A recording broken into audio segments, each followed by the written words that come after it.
Bonjour à tous les deux. Bonjour. À votre bon cœur, monsieur, dame. Je veux dire ce soir que la voix de l'UMP ne s'éteindra pas. J'appelle les militantes et les militants. J'appelle les sympathisantes et les sympathisants.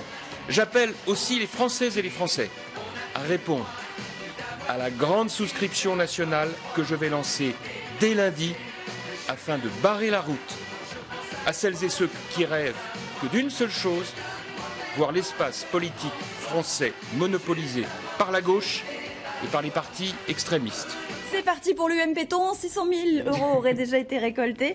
Près de 11 millions vont s'envoler pour l'UMP après le rejet des comptes de campagne par le Conseil constitutionnel. Est-ce que l'UMP est vraiment au bord de la faïtte déjà ? À l'appel du 18 juin, c'était rien à côté de ce qu'on a vu là et ce qu'on a entendu. Ah ouais, là c'était solennel. Hein, solennel, grave. Vraiment, la fin du monde n'était pas loin. Bon, alors ce qui est vrai, cela étant, c'est que Nicolas Sarkozy, avec sa défaite et au fond ce qu'il a fait avant, a laissé un parti exsangue en idées, en militants, en argent. Parce que c'est pas seulement les 11 millions qui font le déficit de l'UMP, c'est 40 millions.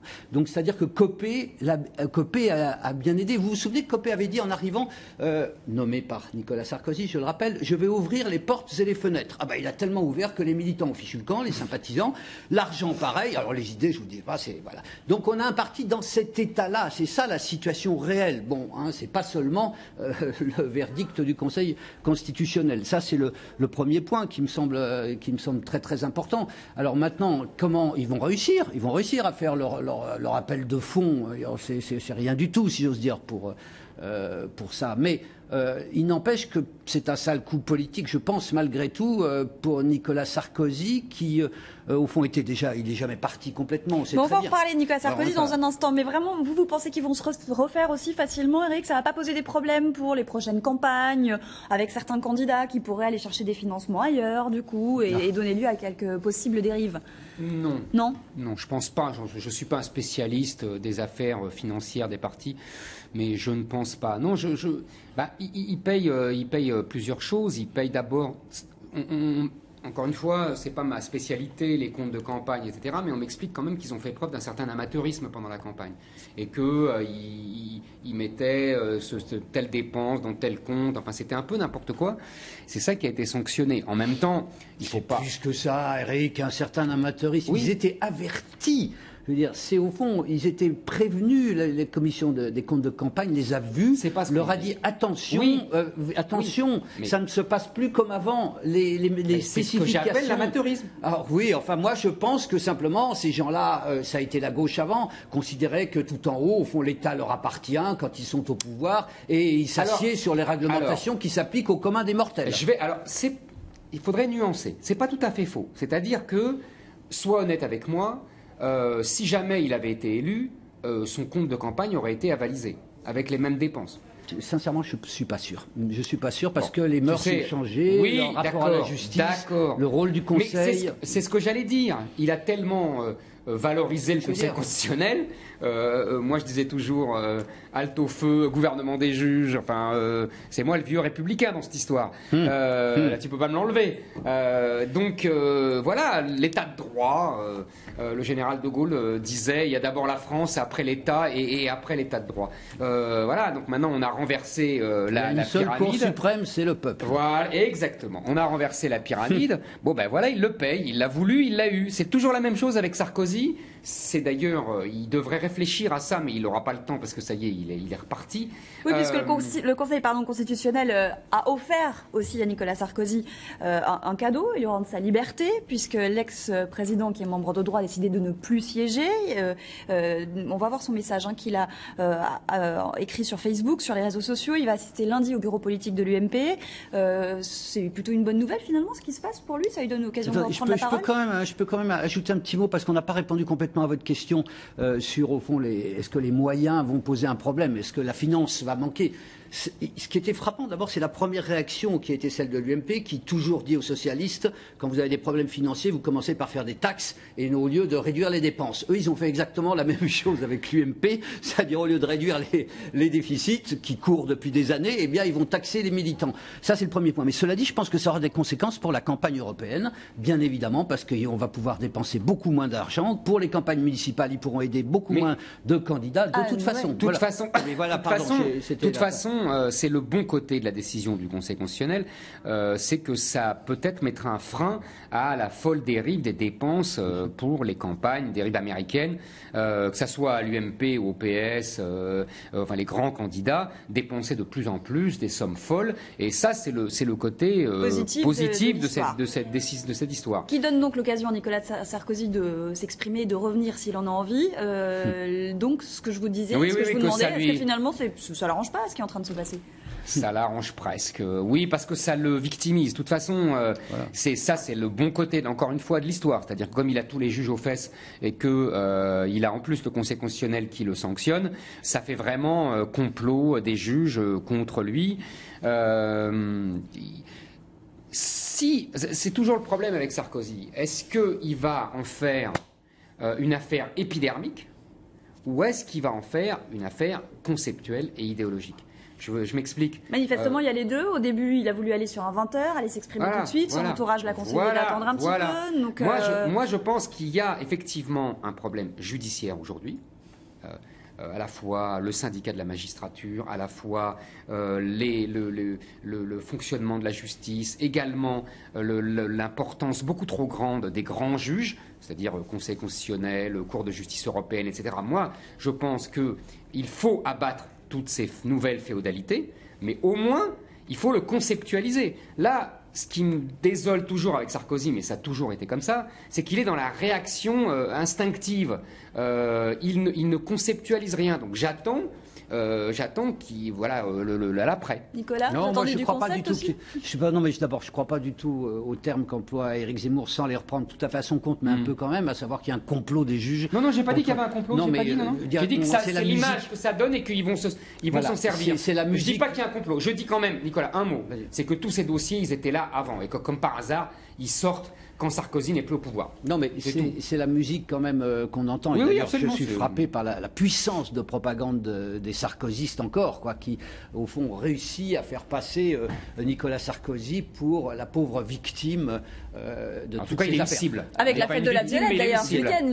Avec la fête de la Violette, ce week-end. Il n'est pas une victime, mais il est une cible, en tout cas. Regardez d'ailleurs qui va être vendu à la fête de la Violette. C'était le petit clin d'œil, des trousses et des goodies. En fait, Sarko revient. Je ne sais pas si vous avez vu ça.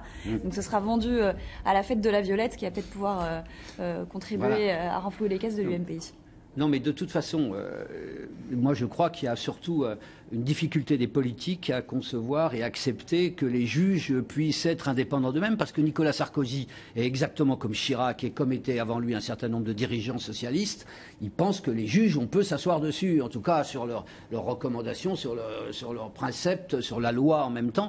Et donc, ça c'est fini cette période-là. Et ils ont un mal de chien à l'accepter. Et les juges, en l'occurrence, ils s'attaquent aussi bien à la gauche, aux dirigeants de gauche que de la droite. Donc s'il y a complot, il y a complot partout. Le problème, c'est que les juges s'assoient eux-mêmes souvent sur la loi. Ça peut arriver. Et deuxièmement, ça c'est pour les juges de base, et deuxièmement pour ce que j'appelle les grands juges, Cour de justice européenne et autres, ils s'assoient sur la souveraineté de la nation et donc sur la démocratie. Mais ça sera une discussion qu'on aura pendant des années, parce que je pense que c'est un thème, et je pense que c'est pas un hasard si les Anglais ont lancé cette bataille contre la Cour de justice européenne, parce que je pense que ça va être un thème qui va pendant des années nous suivre. Je voulais quand même rappeler très rapidement que, par exemple pour l'affaire Bettencourt, l'affaire avait été dépaysée sous pression de l'Élysée en choisissant Bordeaux, qui était éloigné de Paris, un juge qui était censé être de droite. Voilà. Et ben le juge, il a fait son boulot. Maintenant, il est au presse Nicolas Sarkozy. Je veux dire, c'est pas simple. C'est pas simple ces choses-là. Et pour revenir aux conséquences du retour de Nicolas Sarkozy à l'UMP. Non, il n'y a pas de non-lieu encore. Pour Bettencourt, je dis. Oui, il y a un mois encore pour statuer. Il y a un mois pour statuer. Non, pour revenir sur les conséquences politiques à l'UMP, est-ce que ça oblige à revoir les stratégies au sein de l'UMP? Mais non, mais ça veut dire qu'on va vers un affrontement. Il faut aller vite là. Sarkozy, Fillon. On y est en plein, mais il a commencé. exactement ce qu'on disait. C'est Giscard barre avant 88. Mais ça fait, plusieurs semaines qu'on dit qu'on est en oui. plein dedans. C'est juste une accélération de ceci. Voilà, et donc, je pense que ça sera très violent. Et c'est pour ça que les deux hommes vont devoir, je prie de m'excuser de me répéter, mais vont devoir préciser leur positionnement idéologique. Parce qu'ils ne pourront pas, on est d'accord là-dessus, ils ne pourront pas faire comme si c'était une querelle d'hommes uniquement. Mais il y a un troisième homme dans cette bataille à droite, si j'ose dire, qui joue un rôle, c'est François Hollande. Parce qu'il est en surplomb, le président de la République. Tu veux dire qu'il est à droite? Je veux dire qu'en tout cas, il joue un jeu. Il joue un jeu contre l'ancien président en le rappelant, au fond, à son devoir de hauteur, parce que en principe, Nicolas Sarkozy, en tant qu'ancien président de la République... Il faut respecter les institutions, c'est ce qu'a dit François Hollande hier de Tunisie. Et il joue pour Fillon, d'une certaine façon. Il jouera encore. De toute façon, il jouera entre les deux, c'est son jeu. Allez, quand la bonne élève de la classe héros, Joël les rebelles, tout juste virée du gouvernement, Delphine Batho a convoqué la presse pour expliquer les coulisses de cette éviction. Une ex-ministre à la fois victime et accusatrice. Ce que je n'accepte pas, ce n'est pas de faire des compromis. C'est le tournant de la rigueur qui ne dit pas son nom et qui prépare la marche au pouvoir de l'extrême droite dans notre pays. Depuis plusieurs mois, certaines puissances économiques n'acceptaient pas le niveau d'ambition que je fixais pour la transition énergétique. Ces forces dont je parle ne se sont pas cachées de vouloir ma tête. On se dit qu'elle a bien appris de son ex-mentor Ségolène Royal, Delphine Batho. Julien Drey, surtout. Oui, c'est lui son vrai mentor. C'est Julien Drey, et là, ça se voit. C'était son premier mentor. Mais enfin, si elle a partiellement réussi sa sortie du gouvernement, elle n'y était jamais vraiment entrée. Voilà, non, mais il faut dire les choses comme ça, on ne faut pas raconter l'histoire. Je le regrette parce que moi, j'avais vraiment de l'estime pour... Contrairement à Éric Zemmour, pour son parcours de militante, vraiment. C'est tout. Et puis c'est une fille d'ouvrière. Il y en a pas. Il y en a pas qui a jamais travaillé, qui a toujours été. Dans ce gouvernement de syndicaliste d'abord. Enfin bon, en tout cas, elle avait fait quelque chose. Ouais, d'apparatchik. Mais s'il faut reconnaître que elle s'était fâchée avec tout le monde, c'est-à-dire qu'elle était trop sèche, dure et revêche, et que aussi bien avec les associations de défense de la nature, qu'avec les parlementaires, qu'avec Matignon, qu'avec l'Élysée, elle n'existait pas suffisamment. Et en plus, elle s'était fâchée avec Ségolène Royal, qui était sa marraine, plus que ça, sa mère. Ségolène Royal disait je lui ai donné plus qu'à mes enfants. C'est-à-dire sa circonscription qu'elle avait arrachée à la droite, et ensuite Delphine Batho lui a tourné le dos. On peut être ingrat en politique quand on a la puissance. Quand on l'a pas, il faut l'éviter. Elle ne l'avait pas. Donc c'est quoi? Elle a surestimé son poids politique, elle a mal évalué le rapport de force dans le gouvernement? Il faut être lucide. D'abord, moi, je veux bien, Nicolas admire son parcours. Moi, j'appelle ça un parcours d'apparatchik qui n'a jamais travaillé ni dans le privé, ni dans le public. La première fois, oui. Non, parce que je couvrais ma voix. Oui, donc, non, vous inquiétez pas. Et personne ne le pourrait. On vous entend toujours. Et donc, deuxièmement, il faut dire les choses telles qu'elles sont. Même Nicolas le sous-entend. C'est que elle n'a jamais été ministre. Donc voilà. Et donc, quand elle quitte le gouvernement, c'est comme elle n'a jamais été ministre, ça change rien. Alors maintenant, elle essaye d'en faire de sa faiblesse une force. C'est malin, c'est habile. C'est pour ça que je dis, elle a bien appris de Julien Drey. Donc ça, c'est très malin de sa part. Mais quand elle dit, par exemple... Quand elle souligne le poids des lobbies, par exemple, elle a raison de le faire ou pas? Je vais vous dire. C'est une des données. Oui, je pense qu'elle a raison et je pense qu'elle a tort. Je veux dire par là que... elle a raison, effectivement, je pense que là, il y a on peut appeler ça des lobbies, qui veulent qu'on change la législation interdisant l'exploration du gaz de schiste. Mais moi, je suis pour. C'est vrai, je pense on voit aux États-Unis, aujourd'hui, le gaz de schiste permet de relancer la machine économique, d'engager des relocalisations. Mais non. Enfin, c'est la vérité. Non, mais je ne dis pas que ça n'a pas un coût écologique, je ne dis pas que c'est... Mais il faut tenter. Il faut tenter. De toute façon, je vais te dire, je pense que Hollande est plutôt de mon côté que du tien. Oui. Et c'est pour ça qu'elle est virée. Parce que Hollande ne pourra pas, jusqu'à la fin de son mandat, renoncer au gaz de schiste qui peut lui donner une chance d'avoir la croissance qu'il attend en vain. Nicolas, vous répondez à Éric dans la deuxième partie. Le journal tout de suite, et on revient dans un instant.